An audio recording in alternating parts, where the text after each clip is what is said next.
Good morning and welcome to the One Dharma Center Sunday service. My name is Ginger. Once a month, we offer a mini meditation retreat with various forms of meditation. Today's practice will begin with chanting Heart Sutra.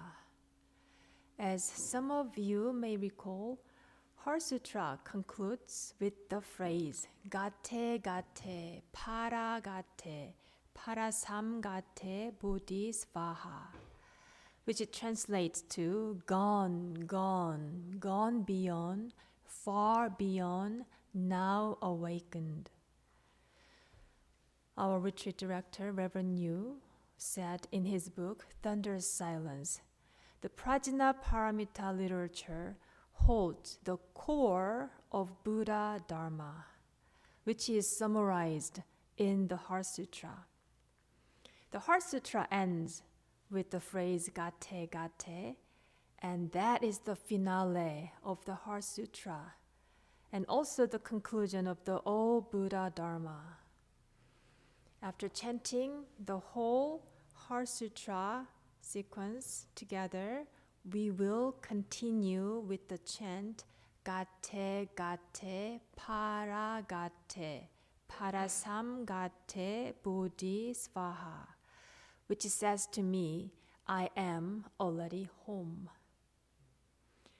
For the first few lines, we'll listen to Gil and Kathy when they play the guitar and sing the melody, and then we'll join them together.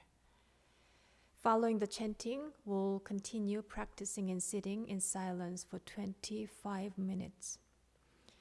Now, let us check our sitting posture first. So sit up tall and high. Your lower back straighten up.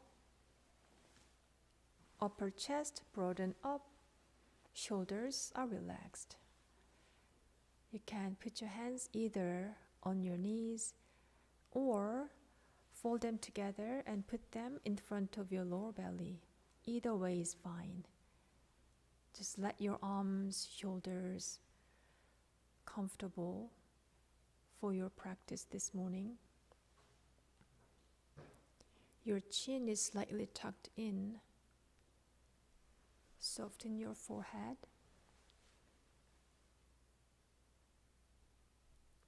And then we'll open up our chanting booklet, page 5. Page 5, Heart Sutra.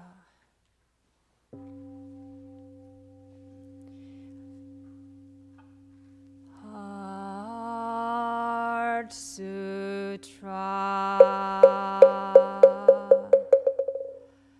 The Bodhisattva of great compassion, when deeply practicing Prajna Paramita, realized that all five aggregates are empty, thus became free from all suffering and distress.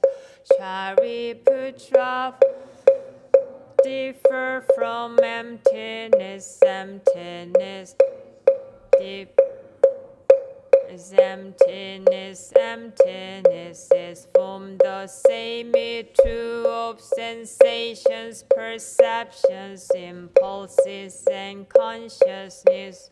Shariputra, all dharmas are empty, they do not appear or disappear, are not tainted or pure, do not increase, decrease in emptiness, no form, no sensations, no perceptions, impulses, no consciousness, no eyes, no ears, no nose, no tongue, no body, no mind, form, no sound, no smell, no taste, no touch, no object of mind, realm of ear, nose, tongue, body, of mind, consciousness, no ignorance, no extinction of ignorance, all days and death, no extinction of them, suffering, no cause of suffering, no cessation of suffering, no past, no wisdom,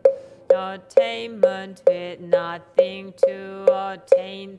Bodhisattva relies on prajna paramita, therefore the mind has no hindrance. Without hindrance, no fears exist, free from delusion, one dwells in nirvana.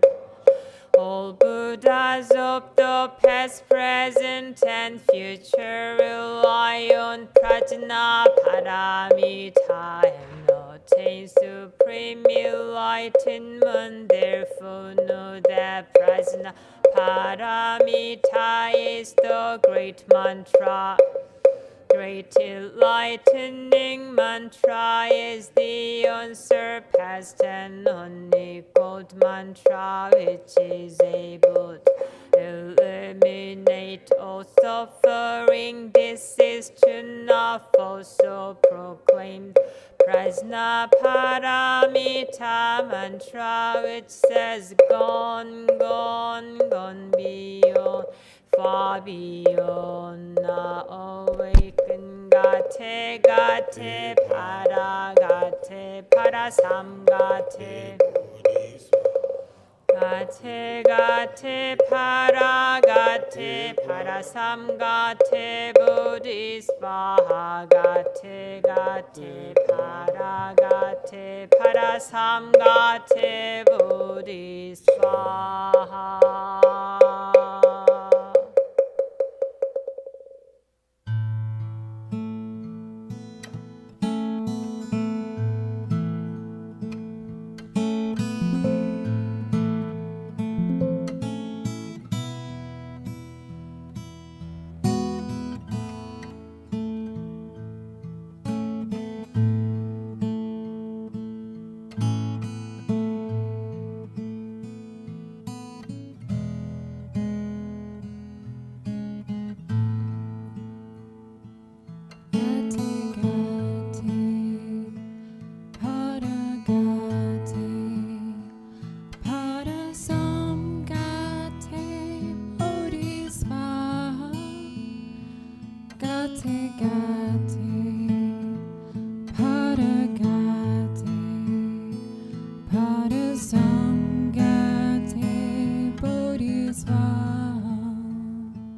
paragate, parasamgate, bodhisvaha. Gate, gate, paragate, parasamgate, bodhisvaha. Gate, gate, paragate,